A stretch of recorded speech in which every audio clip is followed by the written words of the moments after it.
All right, it's time for our weekly financial forecast. That's every Tuesday. We're joined by Tim Fitzwilliams of Fitzwilliams Financial, except last Tuesday we missed you.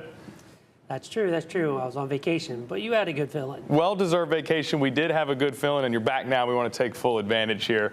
Now, where are the biggest opportunities in this market? AI is talked about frequently. There's international opportunities, or is it something else we're missing altogether? No, I think AI is the target. Yeah. But it's not like people think.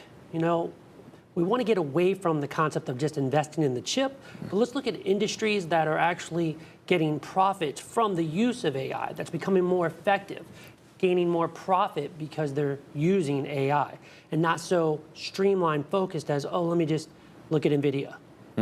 That does make sense, trying to make sure you're observing the entire board when you invest in these hot new commodities. Now, for a long time, there have been fears about a recession. There have been assumptions that maybe that's something that's coming.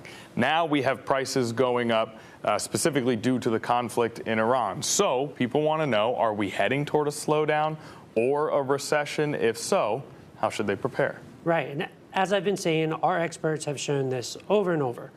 Prior to this conflict, we were at the bottom stage of the growth cycle. So that's good news. And then the conflict occurs, and it's going to make things volatile. And that's what we see. And then as that ends, we'll see things start to come back to a normal pace. However, we see the expansion in what we call a jobless expansion, as AI is going to move more into the working environment. And that just means people are going to adjust and find their new space in this new economy that we're going to have from AI growth. And hopefully with that new economy, there are other opportunities as well, something we've talked about at times. Now, it's tax season. We're right in the thick of it. People need to get those taxes done. Are there any tax changes coming in 2026 that we should prepare for? So there's a lot of tax changes, but the big thing is that the tax rates have stayed the same.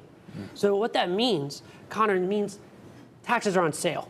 This is a beautiful time to look at your IRAs, your 401ks, and start thinking about the idea of maybe a tax conversion of some sort, a Roth conversion or some type of conversion to pay the taxes now, because a lot of experts believe, and we believe as well, that taxes are probably going to go up at some time in the future. And so now's the time to look at conversion. Now's the time. How about that, Janet? Tim goes on vacation. He comes back with a new catchphrase, taxes are on sale. That's right. I like it. Thanks as always for joining us. We'll see you next Tuesday. Absolutely. All right, now the financial forecast every Tuesday, our 4 p.m. news. If you have questions you want answered, email us at financialforecast@13newsnow.com. Janet, back to you. All right, speaking of taxes, our